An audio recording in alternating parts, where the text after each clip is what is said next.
Hello there and welcome to my channel Novice Modelling and the Midlife Crisis. Today we're going to be doing a What's in the Box kit review on my J's model kits, Commonwealth Wirraway, kit number JY0120 in the 1/72nd scale. And for those that you are not officially aware of J's model kits, they're actually made in New Zealand and they are basically the rebirth of the older kit manufacturers Ventura and Tasman, as J's model kits and a very nice guy called John actually continue the tradition of building kits, I suppose you could say almost in the garage, because that's what originally these kits were called. They were called garage kits because a guy called Malcolm Laird and his compatriots decided it would be interesting to build kits basically in their garages on injection molding machines that they produced themselves. Now I'm actually offering 3 kits up for your consideration to celebrate Australia Day, which this year is on June the 26th of January, and the hope and intention is to get you guys to drop a comment in the comments bar saying Wirraway, Spitfire or Boomerang, and that's the kit that hopefully we'll have built in time for the prestigious celebrations. To help me along the way, I've got myself a bottle of Morris Rutherglen Australian single malt whisky, as yet untried, but I'm hoping that my Australian viewers will kind of appreciate the effort that I've made there and the expense. I'm not quite sure how much it goes for in Australia, but it was kind of expensive in the UK. Currently we're sipping on a Shepherd Meme Spitfire because we're building a Spitfire at the moment. Right, so as per usual, let's have a look at the instructions and the blurb. We get one sheet with this, which is kind of self-explanatory, the kit, so there isn't really much in the way of instructions because it kind of assumes that you know what you're doing. So the Commonwealth Aircraft Corporation Wirraway is one of Australian aviation's most significant aircraft. It was a license-built version of the North American NA-16 and at the outbreak of the war in the Pacific, the only combat aircraft in production in Australia. Wirraways served Australia right through World War II and post-war until 1959 in the Air Force, Navy and civil roles. This kit includes decals for all 3 areas plus a rare American wartime scheme. So we've got the standard things here: wash all parts, blah blah blah. We've got some cockpit drawings telling us where to fit a few parts, and we have the painting and decal scheme for a Royal Australian Air Force aircraft number 681 with its little RU markings.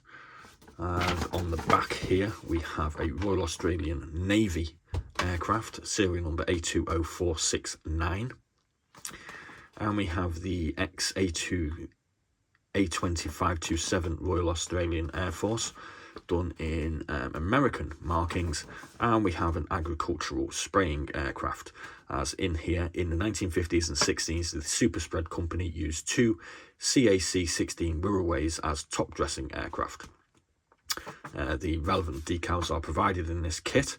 Colour scheme was silver overall with black anti-glare panel. Propeller was all black with yellow tips. Super Spread equipped each aircraft with P-51 Mustang 45-gallon drop tanks modified to disperse sprays through nozzles which passed through the wing and over its trailing edge. The colour scheme for VHSSG was identical to SSF, except it lacked the white in its tail registration strip. So we're going to be doing this as this Royal Australian Air Force aircraft, which is a training colour scheme. Australian post-war training colour scheme was overall silver, black anti-glare panel and yellow fuselage band. No yellow wing bands were carried during the period, represented by these markings. So this is a post-war one, but I kind of like the RU marking in here. So let's have a look at the parts. Now, for those of you unfamiliar with Ventura, Tasman and J's, the sprues look a little bit different to what you're kind of used to, I suppose.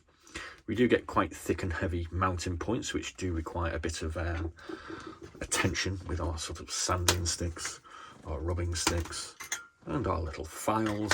And as I've done one of these before, which was my Ventura Mark 22 Spitfire, which was one of the first kits I built, and had a bit of a nightmare with, as you can probably see, we're kind of a little bit better prepared, and we have a sort of copy Dremel thing. I'll show you what that's for in a minute. Now, as you can see, the detailing on these for something that's basically been in production for 30 odd years anyway, since the 1990s, is still quite nice.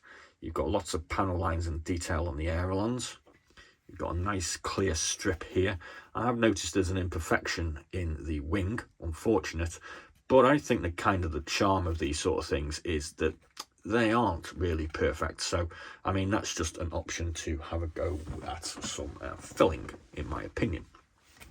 Obviously, removing these from the sprues is quite a delicate sort of undertaking because we do have large attachment points, but as we can see, they do look really, really nice. The plastic is kind of hard and unflexible. You might even go to say a little bit brittle, I suppose, as well. This undersection here is where I had my main problems with my Mark 22. As you can see, there's huge gaps in the wings because a lot of this excess from the injection molding process needs to be removed with this handy little tool that we got off Amazon. So we need to basically gouge a lot of this out, and then we need to put these two wing sections together. Our fuselage, as we can see, is again nicely detailed. A lot of good detail on there. You will notice there's no sort of standard mounting points for our tail surfaces, and again, these need to be cut carefully and straightly from the sprue. We've got two sections here, which is going to be the sort of engine compartment. We do have an engine included, but there is a slightly better detailed resin part that comes in. This is in its place, so that's the part we're going to be using. As far as the wheels are going, got a couple of little minor imperfections in the wheels by the look of it. Get a rather kind of indescript cockpit display, but again, you've got to bear in mind that these are rather charming kits. And we get two other parts here which I'm not exactly sure where they're going to go. We've got a bucket seat, or two bucket seats, because obviously this is a a pilot and a passenger aircraft, I suppose you could say, or a trainer, so it's dual control. And not too sure what those bits are either, but we'll find out at some point. We get two vacuum form cockpit covers. Some people don't really like this sort of thing. Some people say these are the best types of covers you can get. Got quite nice raised detail on the stripping for the cockpit canopy itself, and hopefully we won't make too much of a mess, and if we do, we've got two of them. Great. You do get some of these rather interesting old school white metal parts as well. Needs a bit of attention. We've got a bit of a extra bit on there, but at least if we drop it, our propeller isn't going to break. That's the hope anyway. On this one here, we have got, this looks like a piece of landing gear, so that's got to be, needs a bit of attention with a stick. Not too sure what that bit is. There's only one of them though. Don't know. Not too sure what that bit is either, but I'm sure we'll find out. We have two control sticks, the rear wheel, and another part of the landing gear, which again needs a little bit of attention.